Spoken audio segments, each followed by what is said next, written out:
छठवें अध्याय में आत्म संयम योग का वर्णन है। यदा ही नेन्द्रियार्थेषु न कर्म सनुसज्जते सर्व संकल्प सन्यासी योगारूढ़स्तदोच्यते। भगवान कहते हैं कि जब मनुष्य इंद्रियों के रूप, रस आदि विषय और कर्म में आसक्त नहीं होता, संपूर्ण फल को और संकल्पों को त्याग देता है, तब वह अपनी आत्मा को परमात्मा में लगा लेता है। इंद्रियां जब तक के विषयों में अटकी हुई है, तब तक हमारा ये मन सतोगुणी नहीं हो सकता, पवित्र नहीं होता। और जब मन ये पवित्र नहीं होता तो इस मन के अंदर जो कुछ भी कर्म करता उसका मेरे को क्या फल मिलेगा ये सोचता है। दूसरा, व्यक्ति मन में संकल्प करके बैठता है कि मैं ये कर रहा हूं तो मेरा ये काम पूरा होना चाहिए, और जब वो काम पूरा नहीं होता तो वो परेशान होकर के क्रोध में आकर के अपने आप का नुकसान कर देता है। तो इसलिए जब तक हमारी ये इंद्रियां विषयों से अलग नहीं होती, तब तक के ना तो हमारा परमात्मा के प्रति वास्तविक प्रेम हो पाएगा और ना ही हम बिना फल की आशा किए कोई कर्म करेंगे। जब भी कोई कर्म करेंगे तो हमें ये लगेगा कि हमें इसका फल क्या मिलेगा। अब भगवान ने यही कहा आत्म संयम योग में कि तुम्हें परमात्मा ने शरीर दिया है, कुछ लिया नहीं है परमात्मा ने। गवहुक कर करुणा नर देहि देत ईश बिन हेतु सरे। परमात्मा ने ये जो हमें शरीर दिया है, इसके बदले हमसे कुछ लिया नहीं।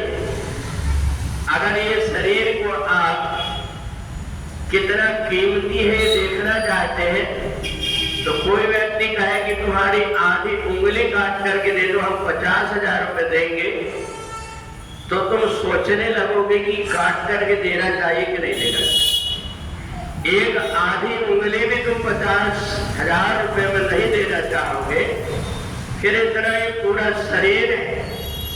जिस शरीर में भगवान ने केवल मनुष्य अकेले की आत्मा नहीं, बल्कि इसकी हर इंद्रियों में देवताओं को बिठाल करके रखा है। इंद्रिय द्वार झरोखा नाना, जहां तहां सुर बैठे कर खाना। हमारे शरीर को भगवान ने वैकुंठ बना करके भेजा है। इस शरीर के अंदर परमात्मा ने देवताओं को भेजा है और उनसे कहा है कि इसकी जो इंद्रियां हैं, इन इंद्रियों को तुम पवित्र करके मेरी तरफ लगा देना, ताकि इसका आवागमन का बंधन छूट जाएगा। और जब हम इन इंद्रियों को परमात्मा में लगाते हैं तो ये देवता प्रसन्न होकर के हमें आशीर्वाद देते हैं और उन इंद्रियों के द्वारा हाथ से हम परमात्मा की सेवा करते हैं, हाथ के देवता प्रसन्न हो जाते हैं। पैर से चल करके सत्संग में भगवान के मंदिर में चले जाते हैं, पैर के देवता प्रसन्न हो जाते हैं। वाणी से हम भगवान का नाम सुनते हैं तो वाणी के देवता, कान से हम कथा सुनते हैं तो कान के देवता, ये सारे देवता जब प्रसन्न हो जाते हैं तो हमारे इस पूरा शरीर तीर्थ बन जाता है। अब ये हमारे हाथ में है कि हम इस शरीर से देवता बनते हैं या अपने आप को दानव बनाते हैं। अगर हमारा ये शरीर, हमारी इंद्रियां धीरे धीरे संयम करके हमने परमात्मा की तरफ लगा दिया तो हमारा आवागमन का बंधन छूट जाता है। दूसरी बात एक और है, यहाँ मृत्यु लोक में जहाँ व्यक्ति है, वहाँ परिवार के व्यक्ति को भी इसके व्यवहार को देख करके प्रसन्नता होती। कई व्यक्ति अपने परिवार के लोगों से बात करने में झिझकते, परेशान होते, उसको मत बोलो वो भड़क जाएगा, वो कहना नहीं मानेगा।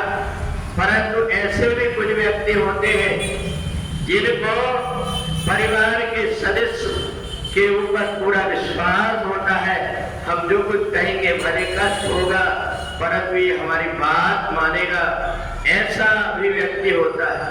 तो इसलिए अपने ऊपर है, अपन अपने व्यवहार को जैसा बनाना चाहते हैं। ये जितनी भी इंद्रियां हैं, इन इंद्रियों के अलग अलग प्रकार के काम बटे हुए हैं। इन इंद्रियों को यदि हम परमात्मा में लगाते हैं तो हमारा ये जो जीवन है ये पवित्र होकर के परमात्मा में, जैसे कोई व्यक्ति फूल समर्पित करता है, वैसे ही अपने द्वारा, मन के द्वारा, वाणी के द्वारा, शरीर के द्वारा जो कर्म होते हैं, इनको अगर हम परमात्मा को समर्पित कर देते हैं तो हमारा ये जीवन भी फूल जैसे परमात्मा के चरणों में समर्पित होकर के और हमारा आवागमन का बंधन मिट जाता है। बोले वृंदावन बिहारी लाल की।